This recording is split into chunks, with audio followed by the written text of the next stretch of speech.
29-year-old woman, and this is the story of how I started breaking a cycle that had been passed down like a family heirloom. I grew up in a quiet suburb, where lawns were neat, neighbors waved, and everyone seemed normal from the outside. Inside our house, things were tightly controlled. My mother believed in discipline, not the kind you grow from, but the kind you learn to fear. She called it tough love. What it felt like was always walking on eggshells. I don't remember being comforted when I cried. I remember being told to stop making a scene. If I brought home a scraped knee, I was told to suck it up. In 4th grade, I came home with a swollen eye after a boy hit me during recess. My mother didn't ask if I was okay. She asked, "What did you do to provoke him?" No follow-up, no call to the school. Just the assumption that I must have deserved it. Punishments were never mild. One time I was grounded for rolling my eyes. No books, no TV, no friends, just a chair in the corner for hours. Another time, after she said I was being disrespectful, she handed me a stack of loose leaf paper and told me to write "I will not be disrespectful" 500 times. I finished at 2 a.m. with a cramped hand and tear-stained pages. My father wasn't cruel, but he wasn't there either, not in the way that mattered. He worked long hours, came home tired, and kept his head down. Anytime I pleaded with him, when I asked why I couldn't go to sleepovers, or why my phone was taken away for a B on a test, he just sighed and said, "Ask your mother." He didn't argue with her. I don't think he dared to. Expressing how I felt was never an option. If I tried to speak up, I was accused of being ungrateful or dramatic. She'd tell me, "You'll get it once you're a mother. Then you'll see how hard it is." I stopped talking to her about anything real after that. I got out when I turned 18. I didn't care about college rankings or degree programs. I picked the university that was 10 hours away. That distance was everything. For the first time, I could breathe without being watched. I could make a mistake and not be punished for it. In my 2nd year, I signed up for therapy through student services. I wasn't even sure what I needed. I just wanted to feel normal. My therapist asked me during our 2nd session, "Did it ever feel like your parents scared you more than they loved you?" I didn't know how to answer that.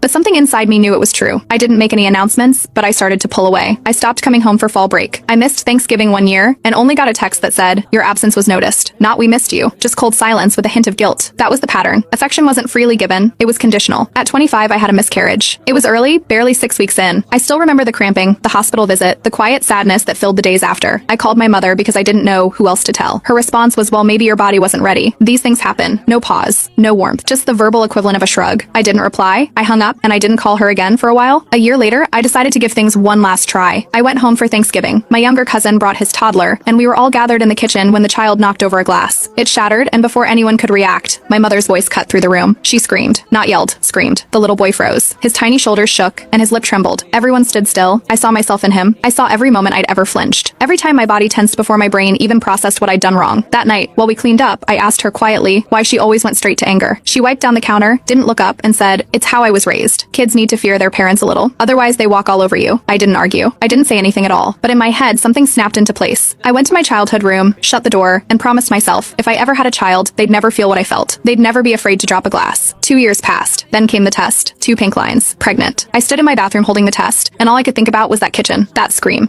That look on the toddler's face. I thought about what it meant to bring someone into the world, and who got to be near them.